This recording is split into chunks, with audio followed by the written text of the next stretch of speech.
ನಮಸ್ಕಾರ ವೀಕ್ಷಕರೇ, ನಾನು ನಿಮ್ಮ PH ನಾಯ್ಕೋಡಿ. NCI ನ್ಯೂಸ್ಗೆ ಸ್ವಾಗತ.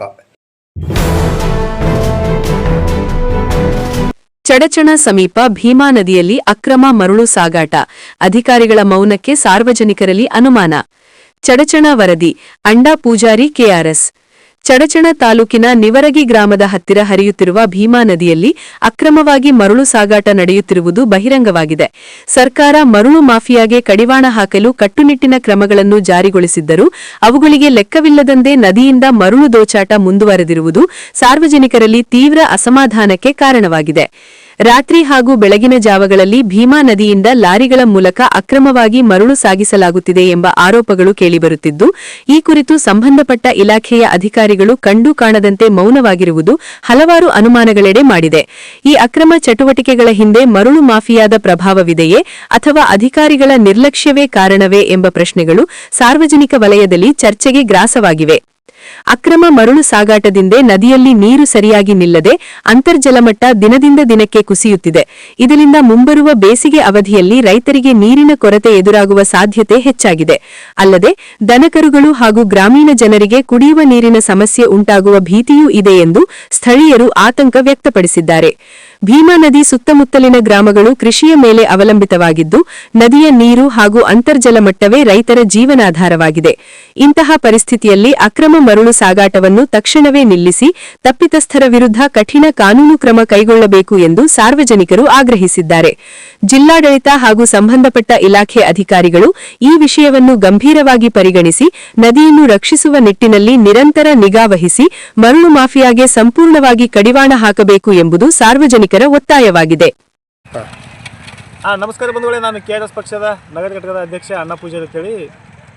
ಈ ನಮ್ಮ ಚಡಚಣ ತಾಲೂಕು ನೀವರಗಿ ಗ್ರಾಮದೊಳಗೆ ಹಗಲತ್ತಾಗೆ ಉಸುಕ್ ಸೋಸೋದು, ಉಸುಕ್ ಗೋಳೆ ಮಾಡಿ ಇಟ್ಕೊಳ್ಳೋದು, ರಾತ್ರಿ ಮಾಡಿ ಎಲ್ಲ ಉಸುಕ ಟ್ಯಾಕ್ಟರ್ ತುಂಬಿಕೊಂಡು ಡಂಪರ್ ತುಂಬಿಕೊಂಡು ಸಾಗಾಟ ಮಾಡೋದು, ಮಹಾರಾಷ್ಟ್ರ ಸಾಗಾಟ ಮಾಡೋದು. ಹಿಂಗೆ ಈ ಕರ್ನಾಟಕದಾಗ ಎಲ್ಲ ಕಡೆ ಉಸುಕ ಇಲ್ಲಿ ನಮ್ಮ ನೀವರಿಗೆ ಹಳ್ಳ ಪೂರ್ತಿನೇ ಒಂದು ಹಳ್ಳ ಪೂರ್ತಿನೇ ಖಾಲಿ ಮಾಡಿಬಿಟ್ರೆ ಮುಂದೆ ಮಂದಿಗೆಲ್ಲ ಇಲ್ಲಿ ಕುಡಿಯೋ ನೀರಿಗೆ ತೊಂದರೆ ಆಗ್ತದೆ. ಮತ್ತು ನಾಳೆಗೆ ದನಗಳಿಗೆ ಕರುಗಳಿಗೆ ನೀರು ಇಲ್ಲದಂಗೆ ಆಗ್ತದೆ. ಪೊಲೀಸರ ಕಡೆಲ್ಲ ಕಳ್ಳರಿಗೆ ಅಲ್ಲಿ ಕಳ್ತನ ಅಲ್ಲತ್ತ ಕಳ್ಳರಿಗೆ ಹಿಡ್ಲಿಕ್ಕೆ ಆ ಕಡೆ ಹೋಗ್ಯಾರ. ಉಸುಕು ಹೊಡ್ಕೊಳ್ಳೋರಿಗೆ ಈ ಕಡೆಲ್ಲ ಅನುಕೂಲ ಆಗ್ಯದ. ದಯವಿಟ್ಟು ಸಂಬಂಧಪಟ್ಟಂಥ ಅಧಿಕಾರಿಗಳು ಯಾರೇ ಇಲ್ಲಿ ಈ ಕಡೆ ಒಂದು ಸ್ವಲ್ಪ ಲಕ್ಷ್ಯ ಕೊಡ್ರಿ. ಯಾಕಂದ್ರೆ ನೀವು ಎಲ್ಲ ಆ ಕಡೆ ಹೋಗೋದ್ರಿಂದ ಈ ಕಡೆ ಉಸುಕು ಹೊಡ್ಕೊಂಡು ಉಸುಕು ಮಾರಾಟ ಮಾಡೋರಿಗೆ ತುಂಬ ಅನುಕೂಲ ಆಗ್ಯದ. ದಯವಿಟ್ಟು ಈ ಕಡೆ ಒಬ್ಬರು ಸ್ವಲ್ಪ ಲಕ್ಷ್ಯ ಕೊಡಬೇಕಂತೇಳಿ ವಿನಂತಿ ಮಾಡ್ತೀನಿ. ಮತ್ತು ಮುಂದಿನ ವಿಡಿಯೋದಾಗ ಭೇಟಿಯಾಗೋಣ. ನಮಸ್ಕಾರ. ಕರ್ನಾಟಕದಾಗ ಬ್ಯಾನ್ ಅದು ಗೊತ್ತಲ್ರಿ? ಮತ್ತೆಲ್ಲ ಉಸುಕ್ ಹೊಡ್ಯಾತಿರಿ, ಎಲ್ಲ ಹಳ್ಳೆಲ್ಲ ಉಸುಕ್ ಹೊಡೆದು ನೋಡ್ರಿ ಎಷ್ಟು ಮಂದಿ ಇದ್ರಿ ಎಲ್ಲ ಟೋಟಲ್. ನೋಡ್ರಿ ಅಲ್ಲಿ ಒಬ್ಬ ಹೆಸರು ಹೇಳ್ದವ್ರದು. ಉಸುಕ ನೋಡಿ ಪೂರ್ತಿ ಹಳ್ಳೆ ನೀವರಿಗೆ ಹಳ್ಳೆಲ್ಲ ಖಾಲಿ ಮಾಡಿರಲ್ಲ ಉಸುಕ್ ಹೊಡೆದು ಹೆಂಗೆ ಹೊಂಟಾನ ನೀವರಿಗೆ ಒಳಗೆ ಉಸುಕ ತುಂಬವ ಕಾಳ ಹೊಂಟ ನೋಡಿ. ಕಾಳ ಉಸುಕ್ ಹೊಡಿ ಕಾಳ ನೋಡ್ರಿ ಎಲ್ಲ ಉಸುಕ್ ಹೆಂಗೆ ಇದು ಮಾಡಿದ್ರೆ ನೋಡ್ರಿ ಹೆಂಗಸರಿಗೆ ಹಚ್ಚಿ ಉಸುಕ್ ತುಂಬತ್ತಾರೆ ಇಲ್ಲಿ ನೀವರಿಗೆ ಒಳಗಿದು. ನೀವರಿಗೆ ಹಳದಾಗ ಪೂರ್ತಿ ಹಳ್ಳೆ ಖಾಲಿ ಮಾಡಿದ್ರೆ ಮತ್ತೆ ಯಾರು ಕೊಟ್ಟಿದ್ರು ಪರ್ಮಿಷನ್? ಬಂಧುಗಳೇ, ಇಲ್ಲಿ ಉಸುಕ್ ಹೆಂಗೆ ಹೊಡ್ಯಾತಾರೆ ನೀವರಿಗೆ ಒಳಗೆ ಉಸುಕ ಎಲ್ಲಿ ನೋಡಿದ್ರೆ ಉಸುಕೆ ಹೊಡ್ಯಾತಾರೆ. ನೋಡಿದ್ರೆ ಎಲ್ಲ ಉಸುಕ ಹೆಂಗೆಲ್ಲ ಪೂರ್ತಿ ಎಲ್ಲ ಉಸುಕ. ಇವ್ರಿಗೆ ಯಾರು ಪರ್ಮಿಷನ್ ಕೊಟ್ಟರು ಏನು ಇವ್ರ ಅಪ್ಪಂದದು ಗೊತ್ತಾಗಲ್ತು.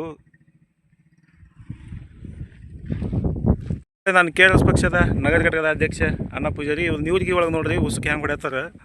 ಪೂರ್ತಿ ಹಳ್ಳಿಗೆ ಹಳ್ಳ ಎಲ್ಲ ಪೂರ್ತಿ ಖಡ್ಡ ಹೊಡೆದು ಉಸುಕ್ ತುಂಬಿಕೊಂಡು ಏನಿಲ್ಲಿ ಹೇಳೋರಿಲ್ಲ ಕೇಳೋರಿಲ್ಲ. ಉಸುಕ್ ನೋಡ್ರಿ ಎಷ್ಟು ಹೊಡೆದಾರ ಇಲ್ಲಿ ನೀವರಿಗೆ ಹಳದಾಗ. ನೋಡ್ರಿ ಹಳ್ಳಿ ಎಲ್ಲ ಖಾಲಿ ಮಾಡಿ ನೋಡ್ರಿ ಉಸುಕ್ ಹೊಡೆದು. ಏನು ಇವ್ರ ಅಪ್ಪಂದು ಆಸ್ತಿ ಇದ್ದಂಗೆ ನೋಡ್ರಿ ಎಷ್ಟು ಚಾಳನಿ ಅದಾವ, ಎಷ್ಟು ದೊಡ್ಡ ದೊಡ್ಡ ಖಡ್ಡ ಹೊಡೆದಾಗ, ಎಷ್ಟು ಗಾಡಿಗಳು ತಿರುಗಾಡೋದು ರೂಟ ಇನ್ನೂ ಭಾಳದ. ಇದು ಹಳ್ಳೆಲ್ಲ ಪೂರ್ತಿ ಲೂಟಿ ಮಾಡಿದ್ರೆ ನೋಡ್ಬೋದು. ಈ ಕಡೆ ಎಲ್ಲ ಈ ಭಾಗನಾಗ ಎಲ್ಲ ಪೂರ್ತಿ ಈ ಕಡೆದೆಲ್ಲ ಉಸುಕ ನೋಡ್ರಿ. ಈ ಕಡೆ ಎಲ್ಲ ಉಸುಕ್ ಹೆಂಗೆ ತುಂಬಿಕೊಂಡು ಎಲ್ಲ ನೋಡಿದವ್ರ ಗಾಡಿಗಳು ಇನ್ನೂ ಉಸುಕ್ ಹೊಡೆಯೋ ಗಾಡಿಗಳು ಸಿಕ್ಕಗಳು ನೋಡಿಲ್ಲಿ ಉಸುಕ್ ಹೋಯ್ತು ತೋರಿಸ್ಕೊಡತ್ತಾವ. ಯಾರು ಹೊಡಿ ಅಂದ್ರು ನೋಡ ನಿಂಗೆ?